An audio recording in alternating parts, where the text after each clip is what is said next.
ঠিক তখনই আবার দূর থেকে একটা ট্রেনের হুইসেল শোনা গেল। রাহাত আর স্টেশন মাস্টার দুজনেই তাকালো লাইনের দিকে। কুয়াশার ভেতর দিয়ে ধীরে ধীরে একটা পুরনো ট্রেন এগিয়ে আসছে। স্টেশন মাস্টারের মুখ হঠাৎ ফ্যাকাশে হয়ে গেল। তিনি কাঁপা গলায় বললেন, এটা তো সম্ভব না। ট্রেনটা এসে ঠিক প্ল্যাটফর্মে থামল।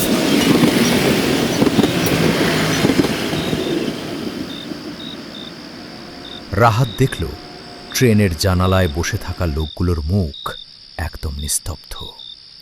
হঠাৎ একটা জানালা দিয়ে সেই একই বৃদ্ধ লোকটা হাত নেড়ে ইশারা করল, এসো, তোমার সিট তো রেডি আছে।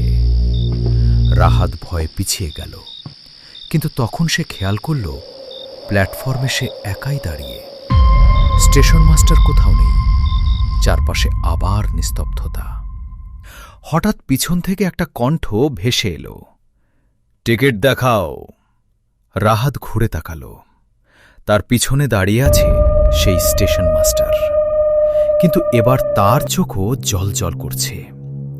ধীরে ধীরে তিনি বললেন, তুমি তো তখনই ট্রেনে উঠেছিলে, মনে নেই? ঠিক তখনই রাহাতের মাথায় ঝলসে উঠল একটা স্মৃতি।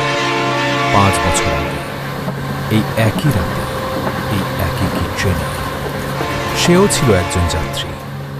কুয়াশার মধ্যে ট্রেনটা ধীরে ধীরে দরজা খুলে দিল, আর রাহাত বুঝতে পারল সে কখনোই সেই দুর্ঘটনা থেকে বাঁচেনি। রাহাতের মাথার ভেতর সব কিছু ঝড়ের মতো ঘুরতে লাগল। 5 বছর আগে এই একই রাত, এই একই ট্রেন।